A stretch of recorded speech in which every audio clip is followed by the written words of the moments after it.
ఈరోజు మనం మునుగోడు మండలం ఇప్పర్తి గ్రామంలో ఉన్నాం. భారతీయ జనతా పార్టీ బలపరిచిన అభ్యర్థి గోలి లింగస్వామి గారితో ఉన్నాం.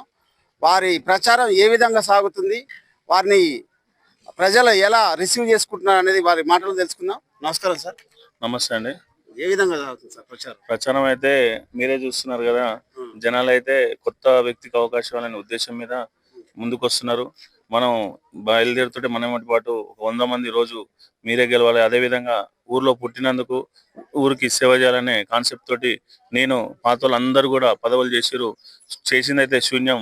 నాకు ఒక అవకాశం ఇవ్వండి. నేను ఆల్రెడీ ఏ పదవి లేకుండా కూడా, ఏది ఆశించకుండా కూడా ఊరు డెవలప్మెంట్, ఊర్లో హనుమాన్ గుడి కట్టేయడం, విగ్రహం పెట్టేయడం జరిగింది. మన ఎల్లమ్మ గుడికి కూడా ఒక 10 lakhs చేయడం జరిగింది. అదేవిధంగా ఊర్లో ఎవరికి ఏ ఆపద వచ్చినా ముందుండి నేను ఆర్థిక సాయం నా వంతు ఊరికి సేవ చేస్తున్నా కాబట్టి ప్రతి ఒక్కరి గుండెల్లో చిరస్థాయిగా మన గోలింగస్వామి అనే పేరు ప్రతి ఒక్కరిని ఉంది, వాళ్ళ ఇళ్లలో కూడా ఉన్నది. ఎందుకంటే ఎవరైనా అభివృద్ధిని కోరుకుంటున్నారు, కొత్త వ్యక్తిని కోరుకుంటున్నారు కాబట్టి వాళ్ళే ఆలోచిస్తున్నారు. ఎవరికి ఓటేయాలని కూడా వాళ్ళ మనసులో ఉన్నది. పాత వాళ్ళందరూ కూడా అవకాశం ఇచ్చినా కూడా, వాళ్ళు పదవులు అనుభవించినా కూడా ఊరు డెవలప్మెంట్ జీరో అయిపోయింది. ఒక అవకాశం నాకు ఇవ్వండి, నేను 100% ఊరి ఒకవేళ పార్టీ ఫండ్ వచ్చినా రాకున్నా నా సొంత డబ్బులు పెట్టి కూడా నేను డెవలప్ చేస్తాను అని చెప్పి ఈ సభాముఖంగా ప్రతి ఒక్కరికి ఓటర్ దగ్గర పోయి నేను అడుక్కుంటున్నాను. అదేవిధంగా ప్రతి ఒక్కరు కూడా నన్ను ఆదరిస్తున్నారు. నాకు చాలా సంతోషంగా ఉంది. 100% బీజేపీ ఇక్కడ జెండా ఎగరడం ఖాయమని నేను సభాముఖంగా తెలియజేస్తున్నాను. అంటే ఫస్ట్ టైం పోటీ చేసి చేసిన అనుభవం? ఫస్ట్ టైం పోటీ చేస్తున్నాను. First time. ముఖ్యంగా ఇప్పటి గ్రామంలో ఉన్న మేజర్ సమస్యలు, మేజర్ గా నా దృష్టికి వచ్చిన సమస్యలు, అండర్ డ్రైనేజ్ అనేది చాలా వ్యవస్థ ఘోరంగా ఉంది. అసలు అండర్ డ్రైనేజ్ సిస్టమే లేదు. నా దృష్టికి వచ్చింది అదొకటి. ప్లస్ మన రోడ్స్ ఒకటి, వీధి దీపాలు ఒకటి, ఇవన్నీ చాలా ఇబ్బంది ఉంది. స్ట్రీట్ లైట్స్ కూడా లేవు. అవి రావడం తోటే మనం ఫస్ట్ నా సొంత ఆర్థిక మనీతోటి నేను ఫస్ట్ అండర్ డ్రైనేజ్ ఒకటి కంప్లీట్ చేస్తా. అదేవిధంగా ప్రతి ఇంటింటికి లైట్ స్తంభం మీద ఏ రోజు కూడా ఆ చీకటి అనేది లేకుండా వెలుగులు నింపే గ్రామంగా తీర్చిదిద్దుతారని తెలియజేస్తున్నాను. ముఖ్యంగా మీరు యువకులు అంటే యువకుల గురించి ఏం చెప్తారు? యువకులకు అంటే వారికి కావాల్సింది ఏంటి? నా ఉద్దేశం ఏంటంటే యువకులకు కూడా నేను రీసెంట్ గా స్కూల్లో చిన్నపిల్లలకు ఒక 100 members కు టై బెల్ట్ విత్ షూస్ ఇవ్వడం జరిగింది. అదేవిధంగా యువకులకు చెడుదారిలోకి ఎంచుకోకుండా ఒక స్పోకెన్ ఇంగ్లీష్ అనేది కూడా నేర్పించడం. అదేవిధంగా పర్మనెంట్ ఒక 2 computers కొనుక్కొని ఒక ల్యాబ్ లో గ్రామ పంచాయతీలో ఒక ప్లేస్ తీసుకొని అక్కడ సెట్ చేస్తాం. అదేవిధంగా ఆడబిడ్డలు ఉంటారు, వాళ్ళు పని పోకుండా రేపు అత్తగారి ఇంటికి పోయినప్పుడు కూడా ఏదైనా ఇబ్బంది పడకుండా ఉండడానికి ఒక 5-6 కుట్టు మిషన్లు తెచ్చి కూడా ఇక్కడ ఏర్పాటు చేసి వాళ్ళకి నేర్పించే విధంగా మేము చూసుకుంటాం. యువకులకు కూడా అందరికి కూడా చెరువు దారిలో ఎంచుకోకుండా ఆ టైం టు టైం చదువుకొని వచ్చాగానే ట్యూషన్ కావచ్చు, కంప్యూటర్ ఉంటే ఆ కంప్యూటర్ కాడ కూర్చొని ఏదో ఒకటి చేస్తుంటాడు కదా అనే కాన్సెప్ట్ తోటి నా ఆలోచన నాకు ఉన్నది. అదేవిధంగా మెయిన్ ఎస్సీ కాలనీలో వాటర్ సమస్య ఉంది. రావడంతో అక్కడ బోర్ వేసి ఇక్కడ ప్లాంట్ ఉంది, వాటర్ ప్లాంట్. ఒకవేళ భర్త డ్యూటీ పోతే లేడీ వచ్చి బిందె తీసుకొని వచ్చి ఇక్కడ తీసుకెళ్ళాలని చాలా ఇబ్బంది అవుతుంది. అక్కడ ఒక బోర్ వేసి ఒక వాటర్ ప్లాంట్ అనేది పెట్టాలని నా మైండ్లో ఉన్నది. అది కూడా నేను చేస్తాను. మీరందరూ కూడా ప్రజలు ప్రతి ఒక్కరు అలా ఇంట్లో బిడ్డ అనుకొని నాకు ఓటేసి అభివృద్ధిని కోరుకుంటే మాత్రం ఒక అవకాశం కొత్త వాళ్ళకి ఇస్తే మాత్రం ఇవన్నీ చేసి ఊరిని మాత్రం అభివృద్ధి జాడలో తీసుకుపోతాం. ముఖ్యంగా భారతీయ జనతా పార్టీ నుంచి ఫండ్స్ అని వచ్చింది, అదే మన స్టేట్ లెవెల్ నుంచి ఎన్ఆర్సీ నిధులు, దాన్ని ఎలా వివరిస్తున్నామంటే ఆల్రెడీ బియ్యం కావచ్చు అన్ని కూడా ఎన్ఆర్సీ నిధులకు సంబంధించింది వస్తుంది. ప్లస్ ఒక రైతు ఒక యూరియా బస్తా కొనాలన్నా కూడా 1800 రూపాయలు పడుతుంది.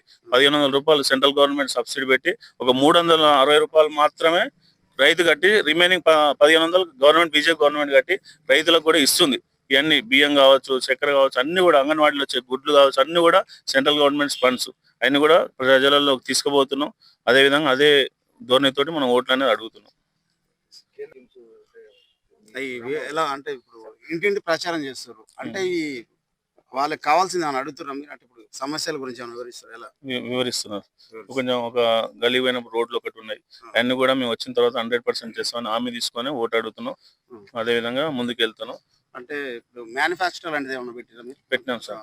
ఇప్పుడు ఏం జరిగిందంటే ఒకటి బండ మీద హనుమాన్ విగ్రహం అనేది పెట్టినాం.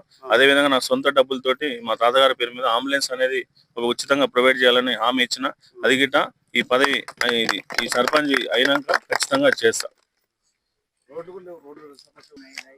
మీకు వచ్చిన గుర్తేంది అది? నాకు వచ్చింది సీరియల్ నెంబర్ 1 ఉంగరం గుర్తు. ఇక్కడ ఓట్ బ్యాంక్ వచ్చేసి ఇప్పటి గ్రామంలో 1200 చిల్లర ఉంది, 8 ఓట్లు ఉన్నాయి. నాకు ఖచ్చితంగా 100% మెజార్టీ తోటే నేను గెలుస్తానని ఈ సభాముఖంగా తెలియజేసుకుంటున్నాను. ఈ 1200 మందికి గోలింగ సంగారు అంటే అందరికి తెలుసా? అందరు తెలుసు. ఈ ఊరిపైన పూర్తి అవగాహన నాకుంది. ఈ ఊర్లోని సమస్యలు గురించి నాకు పూర్తిగా తెలుసు. నన్ను గెలిపిస్తే ఊరి సమస్యను పరిష్కరిస్తానని గోలింగ సంగారు తెలియజేశారు. అదేవిధంగా ఈ గ్రామ ప్రజలు వారిని ఎన్నుకోవాలని మనం కూడా మనస్ఫూర్తిగా కోరుకుంటున్నాం.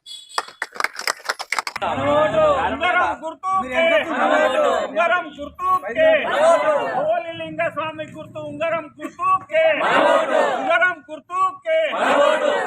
గుర్తుంచుకోండి.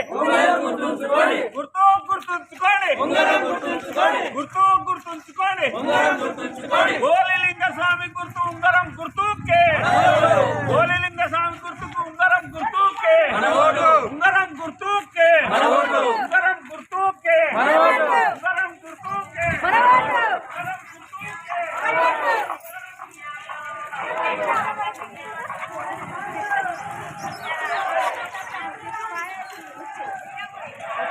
లింగస్వామి గారి గెలుపు గురించి భారతీయ జనతా పార్టీ కిసాన్ మోర్చా రాష్ట్ర ఉపాధ్యక్షుడు కూడా విస్తృత ప్రచారం చేస్తున్నారు. ఏ విధంగా చేస్తున్నారు అనేది వారి మాటలు మనం తెలుసుకుందాం. నమస్కారం సార్. నమస్తే. మీ టీవీ వాళ్ళకి మా హృదయపూర్వక నమస్కారాలు. ఈరోజు ఈ మునుగోడు మండలం ఇప్పర్తి గ్రామంలో భారతీయ జనతా పార్టీ బలపరిచిన అభ్యర్థి గోలి లింగస్వామి గారి గెలుపు కొరకై విస్తృతంగా ప్రచారం జరుగుతున్నది. రాష్ట్ర పార్టీ నుంచి, భారతీయ జనతా పార్టీ రాష్ట్ర పార్టీ నుంచి, స్టేట్ పార్టీ నుంచి, ఇక్కడ ఉన్న జిల్లా పార్టీ నుంచి గోలి లింగస్వామికి ఇక్కడ భారతీయ జనతా పార్టీ తరఫున మరి బలపరచడం జరిగింది. ఈ ఊర్లో ప్రతి ఒక్క విషయంలో కూడా గోలి లింగస్వామి ఇంతకుముందు చాలా అభివృద్ధి కార్యక్రమాలు చేసిన విషయం ఈ గ్రామ ప్రజలందరూ మేము ఇల్లు పోతే గడప గడప పోతే వాళ్ళు మీకే ఓటు అనేది ప్రత్యేకంగా మాకు మీ ఉంగరం గుర్తుకే, మీ ఫస్ట్ గుర్తుకే మేము ఓటేస్తామని ప్రజలందరూ తండోపతండాలుగా మా ఎమ్మటి కదిలి వస్తున్నారు.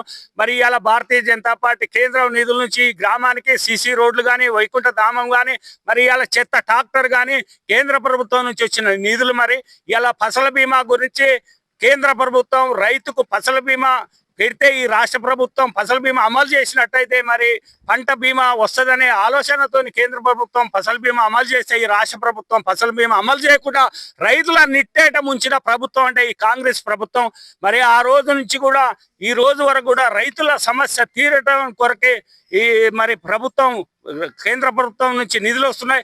ఇవాళ బియ్యము మరి ఇలా బియ్యం వస్తున్నాయంటే కేంద్ర ప్రభుత్వం నుంచి వస్తున్న బియ్యం అనేది అందరి ఆలోచనతో ఉన్నారు. ప్రజలందరూ కూడా మరి ఇవాళ గోలి లింగస్వామి ఉంగరం గుర్తుకు ఓటేసి గెలిపించాలనే ఆలోచనతోనే ఉన్నారు.